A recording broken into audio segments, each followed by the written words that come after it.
ಇದು ಕುಡಿತಿರಂಗೆ ಒಂಥರ ಥ್ರಿಲ್ ಆಗ್ಬಿಟ್ರಿ. Flavoured soda okay. ಹೌದು, ಆಕ್ಚುಲಿ ನೀವು ಮೈಸೂರಿಗೆ ಏನಕ್ಕೆ ಬಂದಿದ್ದು?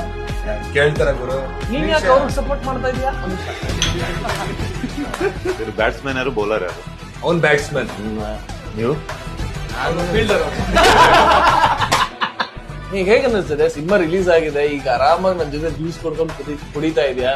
ಪರ್ಸನಲ್ ಆಗಿ ತೀರ್ಥ ರೂಪ ತಂದೆಯವರಿಗೆ ಯಾಕೆ ಫಸ್ಟ್ ನಮ್ಮನೆ ಹುಡುಗ ಅನ್ಸ್ಕೊಳಕ್ ಒಂದ್ ಫ್ಯಾಮಿಲಿ ಸಿನಿಮಾದಲ್ಲಿ ಕಾಣಿಸ್ಕೋಬೇಕು. ಅವ್ರನ್ನ ನೋಡಿದಾಗ ಇವ್ರು ನನ್ನ ತಮ್ಮ ಅನ್ಸ್ಬೇಕು, ಇಲ್ಲ ನನ್ನ ಮಗ ಅನ್ಸ್ಬೇಕು, ಇವ್ರು ನಮ್ಮ ಅಣ್ಣ ಅಂತ ಅನ್ಸ್ಬೇಕು. ಅಮ್ಮ ನೋಡಿ ಏನ್ ಹೇಳಿದ್ರು? ಹೋಗಿ ರಾತ್ರಿ 12:30 ಒಂದು ಫೋನ್ ಮಾಡಿದೆ, ಮಲಗ್ಬಿಟ್ಟಿದಾರೆ ಏನೋ ಅಂತ ಅನ್ಕೊಂಡೆ. ಎತ್ಲಿಲ್ಲ ಫಸ್ಟ್. ಆಮೇಲೆ ಮತ್ತೆ ಅವರೇ ಕಾಲ್ ಮಾಡಿದ್ರು, ಖುಷಿ ಆಯ್ತು. ಹಿಂಗ್ ಎತ್ಬಿಟ್ಟು ಇಲ್ಲ ಚೆನ್ನಾಗ್ ಮಾಡಿದ್ಯಾ, ಚೆನ್ನಾಗಿದೆ ತುಂಬಾ, ನಿಮ್ ಡ್ಯಾಡಿನ ಜ್ಞಾಪನ ಬಂದ್ರು ಅಂತ ಹೇಳಿದ್ರು.